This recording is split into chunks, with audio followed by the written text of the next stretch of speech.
मैंने राम रतन धन पायो। ऐसा धन जिसको चोर भी नहीं चुराता, खर्चने से घटता नहीं, बल्कि जितना खर्चेंगे ये बढ़ेगा, खर्चेंगे तो ये बढ़ेगा। इसलिए भगवान की भक्ति बांटने का काम। इसलिए अभी हमें पता नहीं है अपने से बड़ों को प्रणाम करने से।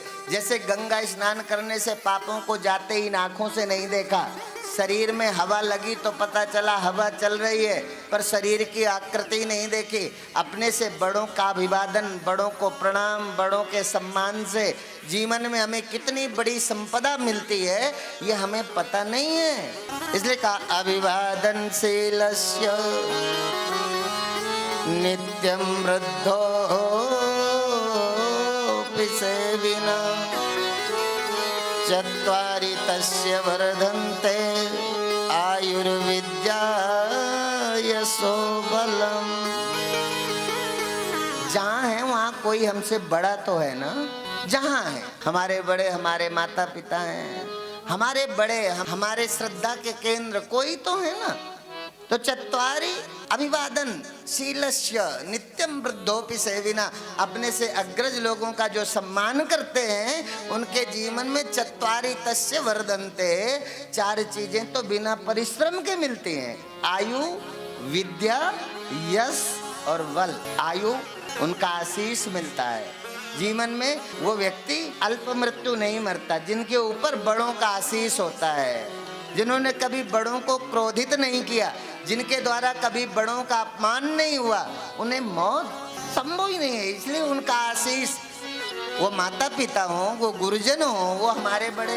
हम धीरे धीरे हम पैदा तो भारत में हो गए, और जिस भारत की संस्कृति को देख करके हजारों लोग आशान्वित हैं, जिस संस्कृति के पावन प्रस्तावना से अपना खोया हुआ परिवार आज अमेरिका ढूंढ रहा है, अपना खोया हुआ परिवार आज रूस ढूंढ रहा है, अपना खोया हुआ परिवार अनेक पाश्चात्य देश भारत में आके भारत की संस्कृति और भारत की मिट्टी, भारत की सभ्यता में अपना खोया हुआ परिवार खोज रहा है। आज वह भारत पश्चात की ओर जा रहा है, खाना पश्चात, पहनना पाश्चात। यदि इतना सुख था तो ये भारत की खाक छानने वाले सैकड़ों देश के वो लोग जिन्हें न तो संपत्ति की कमी है न सुविधा की कमी है, तब भी आज भारत में आते हैं तो कभी ब्रज की गलियों में घूमते हैं, तो कभी हरिद्वार के पावन तट पर गंगा स्नान करके अपने को भाग्यशाली समझते हैं। और हमें तो गॉड गिफ्ट है, भगवान ने हमें जन्म ऐसी जगह दिया है जहाँ गंगा भी है, गायत्री भी है, गुरु भी हैं, देवालय भी हैं, हर तरह के लोगों को साधना करने का साधन उपलब्ध है। ऐसी समृद्ध वसुंधरा में हमारा जन्म हुआ और आज भी हम दीनहीन हैं। इस दीनता से हम उठे, हमारा चिंतन की मौलिकता, चिंतन का विराटत्व कैसे बढ़े जीवन में, हम विराट कैसे हो, बड़े कैसे हो। पैसा कमा के बड़े होंगे ना, बड़े कैसे होंगे। बड़े यहाँ तो बड़ा होने का इतना सरल तरीका था कि दूसरे को सम्मान दो, बड़े हो जाओ, दूसरे को प्रेम करो, बड़े हो जाओ, दूसरे का सहयोग करो, बड़े हो जाओ, अशिक्षित को शिक्षा दो, बड़े हो गए। अब बड़े ही होने के लिए यहाँ कोई बहुत कमाने की जरूरत थोड़ी थी। ये तो बाहर के देश के लोग हैं जहाँ पैसा कमा के बड़े होते हैं, बड़ी गाड़ी लेकर के बड़े होते हैं। भारत के लोग तो दूसरे का सहयोग दे करके बड़े होते हैं। ये भारत की सुंदरता थी, ये भारत की उदारता थी, यही तो भारत का सौंदर्य था। इसलिए भारत का अनपढ़ व्यक्ति भी मर के भी कभी मरता, दे के मरने पर भी वो कभी मरता नहीं था, स्वर्गवासी होता था। ठीक है ना।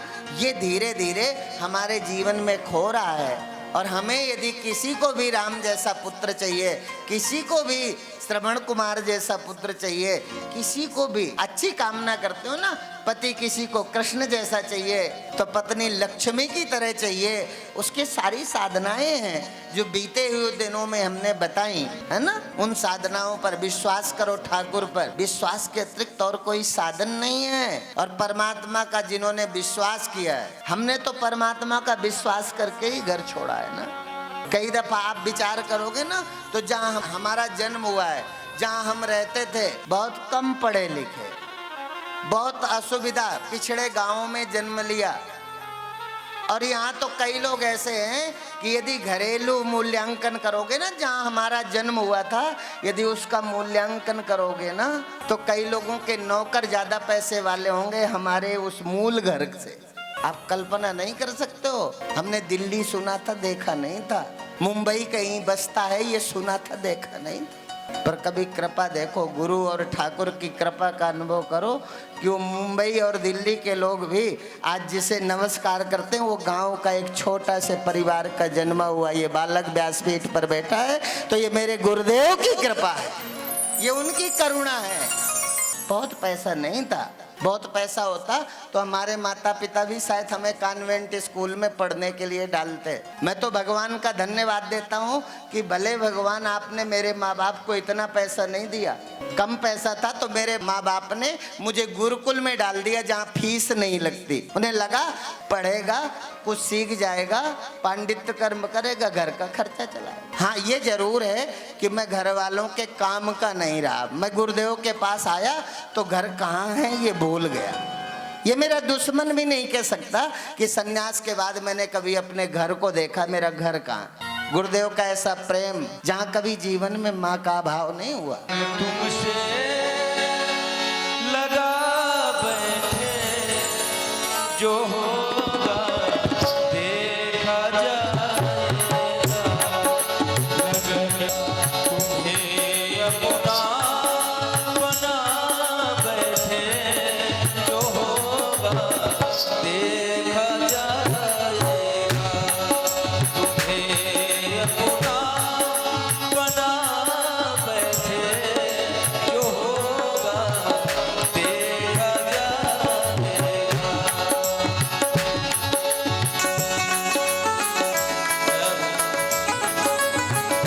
बोलिए श्री गुरुदेव भगवान की जय।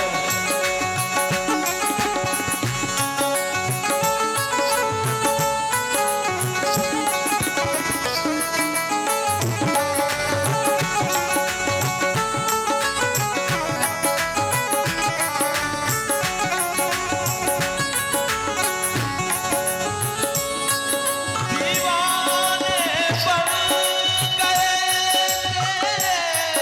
तो फिर दुनिया से क्या मतलब, दीवाने हो गए तो दुनिया से क्या मतलब,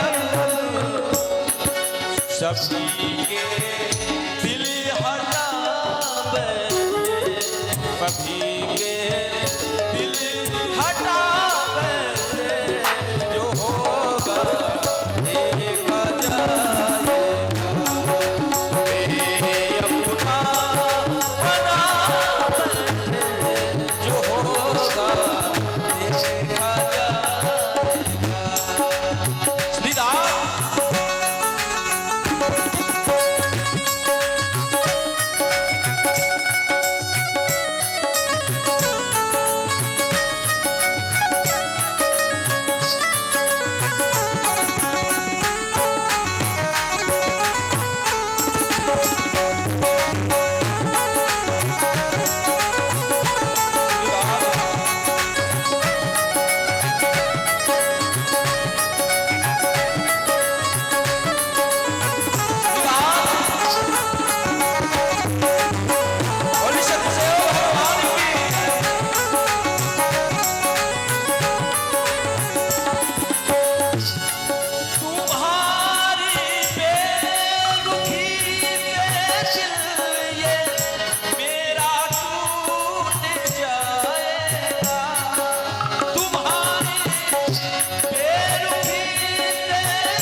बोलिए सदगुरुदेव भगवान की, बोलिए वृंदावन बिहारी लाल की जय जय श्री राधे।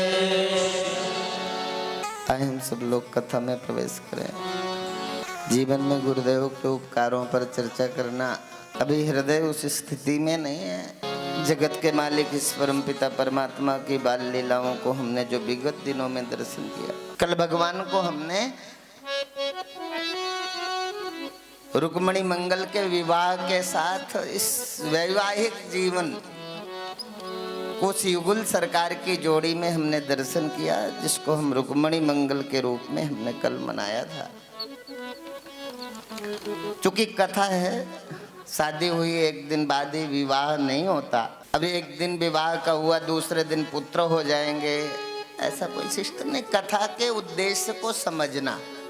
कल कथा विवाह में विश्राम हुई थी, आज कथा परिवार के विस्तार की चर्चा करते हुए आज भगवान स्वधाम गमन करेंगे। अर्थात भगवान आए थे, जो उनका प्रयोजन था यदा यदा ही धर्मस्य तदात्मानं सृजा।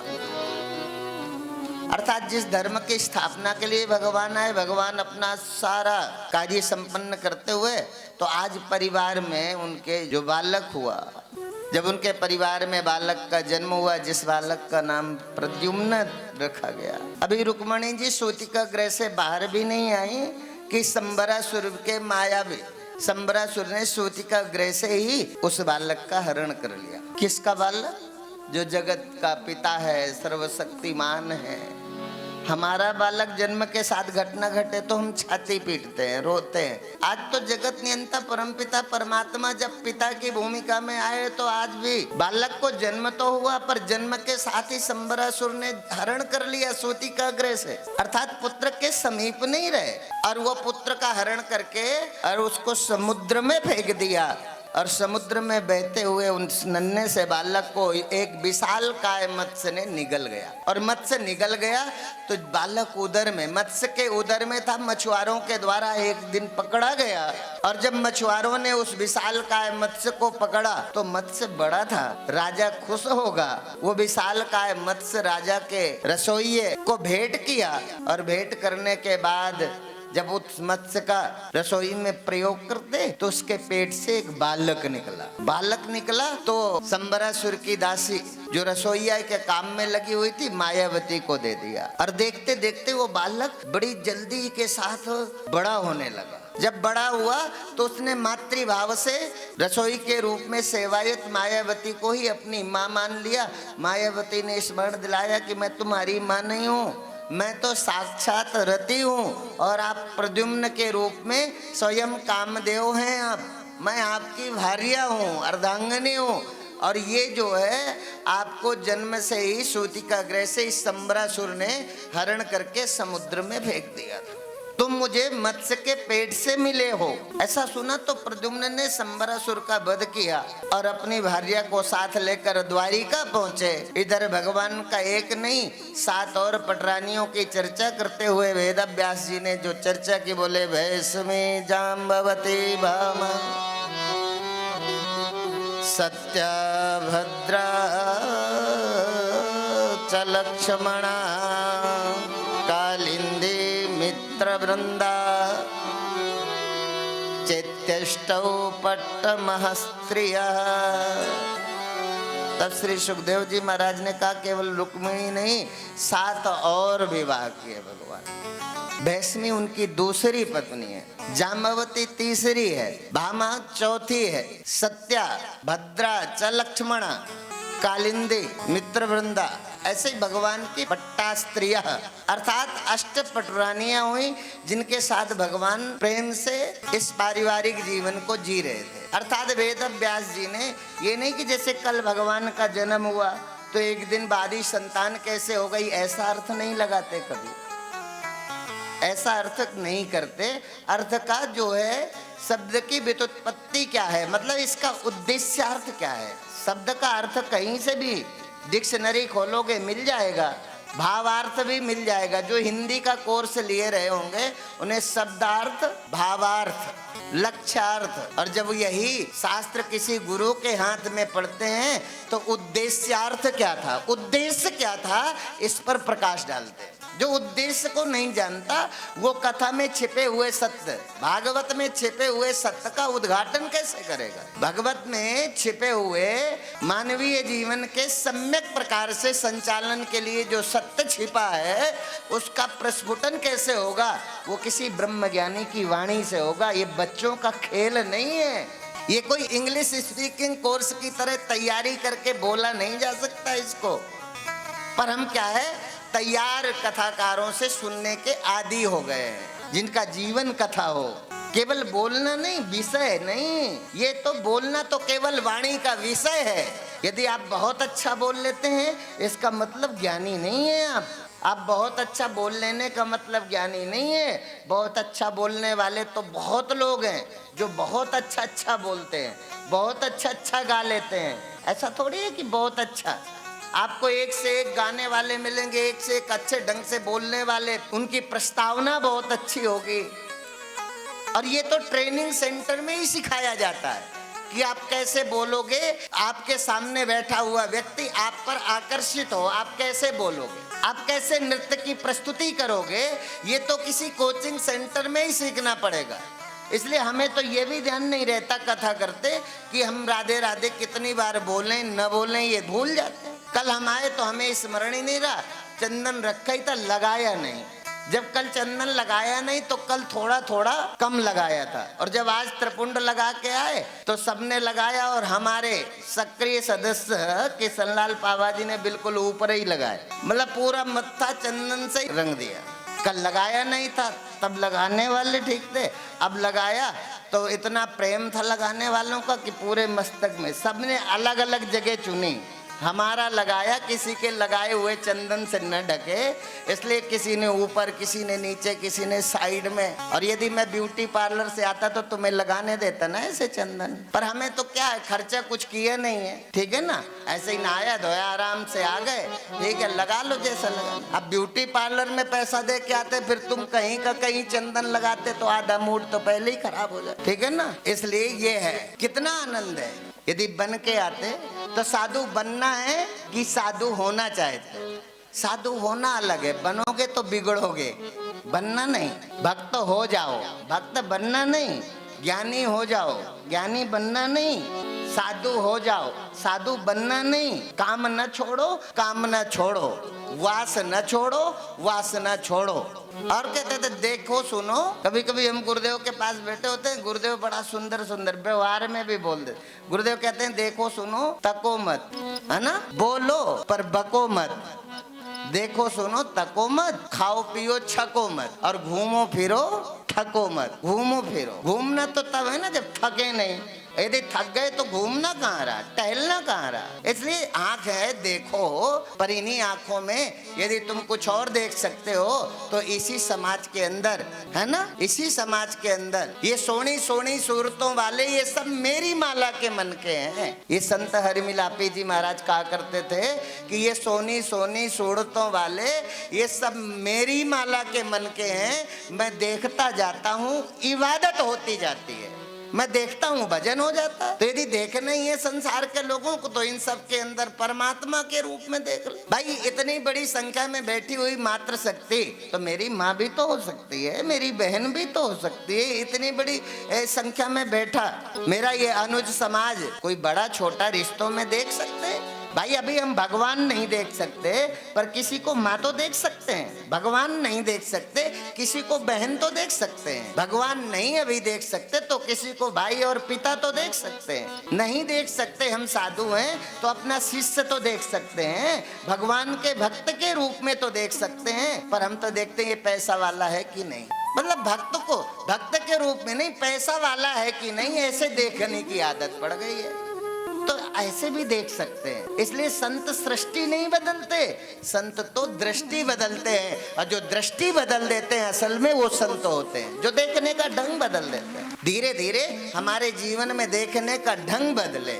और भगवान छोटे भी हैं, अपने साथ घटी हुई घटनाओं में कहीं भी भगवान ने विरोध नहीं किया और कहीं संघर्ष नहीं किया, कहीं संघर्ष नहीं किया और अपने साथ घटित घटनाओं का कहीं विरोध भी नहीं किया। जो घटा उसको स्वीकार कर लिया। अर्थात भगवान ने एक संदेश दिया कि जीवन में यदि एक्सेप्ट करना आ जाए, स्वीकार भाव आ जाए, तो फिर आपको कोई दुखी भी नहीं कर सकता। हमारे अंदर स्वीकार भाव नहीं है ना, हम रिएक्ट हो जाते हैं, हम प्रतिकार देने लगते हैं। हम स्वीकार करना सीखें। स्वीकार साधना है, स्वीकार करेंगे। पर आप स्वीकार करने का अर्थ कर दें तो कोई चैन चुराने वाले को भी स्वीकार कर लेगा। ये उपदेश का मतलब ये थोड़ी है कि चैन चुराने वाले के लिए कह दिया, जिसने गले की चैन काटी उसको भी स्वीकार करोगे क्या? उसको तो 2 थप्पड़ मारो और चैन छुड़ाओ, पुलिस को दे दो। चोर के लिए दया थोड़ी। हम घर में हैं, यदि हम सब हमसे बड़ा है कोई, और यदि हम सही भी हैं और हमसे बड़ा है, वो किसी कंफ्यूजन में हमें डांट गया तो हमसे बड़ा है, नहीं सही बात पता थी तो बता देंगे सही बात। भाई यदि वो किसी कंफ्यूजन में हमें उसने डांटा है तो जो उसे पता नहीं है वो ठीक ठीक बात बता देंगे। स्वीकार कर लो, उस समय डांट स्वीकार कर लो, बाद में बता दो कि ये मैंने किया ही नहीं, ये तो आपको कंफ्यूजन है, मैंने ऐसा कुछ भी नहीं किया, आप कंफ्यूज्ड हैं, बता दो क्या दिक्कत है। पर हम धीरे धीरे क्या है, पड़ोसी का, जिस माँ बाप ने पढ़ा लिखा करके हमें नौकरी के काबिल बनाया, जिस माँ बाप के पुरुषार्थ से पढ़ लिख कर हम टीचर बने, मास्टर बने, मैनेजर बने, डॉक्टर बने, चाहते हैं कि कोई ऐसी संस्था मिल जाए जहां हम 10-20 हजार रुपए महीना दे देंगे और हमारे माँ बाप वहां रह लें, टाइम पास कर लें, वृद्धाश्रम, ठीक है ना। पर जो 10-20 हजार 50 हजार लाख रुपए तुम्हें सैलरी देता है महीने की, उसको हम सर कहते हैं। और असल में जिसके कारण हम उस सर तक पहुंचे हैं, जिसे आज हम सर कहते हैं, हम उन सरों पर अपना, उनके चरणों में हमारा सर होना चाहिए, तो उनको हम वृद्धाश्रम भेजने को तैयार है। जिनके कारण हम बने, किसी के कारण तो हम बने, हमारे कारण, ठीक है ना। तो हमें अपने से पहले ही बात है कि गुरु में भगवान देखो, बहुत अच्छी बात है, मंदिर में बैठी हुई मूर्तियों में भगवान देखो, अच्छी बात है, पर वो भगवान नहीं है जिनसे हम बने हैं। हमारा निर्माता कौन है? तो हमारा निर्माता यदि स्थूल मोटा मोटा देखोगे तो हम जिस माँ बाप से हम बने हैं, चाहे माँ बाप मान लो और चाहे प्रकृति हम पुरुषम चैव, चाहे प्रकृति और पुरुष गीता के अनुसार मान लो। तो चलो इस माँ बाप ने हमें नहीं बनाया, हम ये मान लेते हैं हम तो प्रकृति और पुरुष से बने हैं, तो प्रकृति के लिए हम क्या सावधान हैं? जितने वृक्ष लगाने चाहिए लगाते हैं क्या? जितनी स्वच्छता रखनी चाहिए रखते हैं क्या? उस प्रकृति और पुरुष के प्रति भी तो हम कृतज्ञ नहीं है ना। यदि हम उस प्रकृति और पुरुष के प्रति भी कृतज्ञ होते, चलो हम अपने माँ बाप को अपना निर्माता न माने, तो हम जिसे निर्माता मानते हैं, जिसे वैज्ञानिक मानते हैं अपनी कसौटी में कि ये प्रकृति और पुरुष के संयोग से मनुष्य की रचना हुई है, उस प्रकृति और पुरुष की भी कोई सेवा करते हैं क्या? हम जिस प्रकृति और पुरुष का दोहन करते हैं, सेवा की जगह उनका संवर्धन नहीं, उसका हम दोहन करते हैं। हमें चाहिए कि हम जितना दोहन करते हैं, एक अनपढ़ व्यक्ति गाय पालता है तो उसका दूध निकालता है, तो उस अनुपात में उसे दाना खाने को देता है, खल चोकर देता है। एक अनपढ़ व्यक्ति, हम जितना इस प्रकृति से लेते हैं, हम 1-2 पेड़ काटें तो 2 पेड़ लगा दें। लकड़ी हमारी जरूरत है, हमें चाहिए, पर जितनी लकड़ी हमने प्रकृति से ली है, क्या उतनी लकड़ी लगाई है? एक अनपढ़ गांव का गवार व्यक्ति है जो गाय को दूध लेता है, भैंस से दूध लेता है, तो उतना उसे खल चोकर खाने को देता है।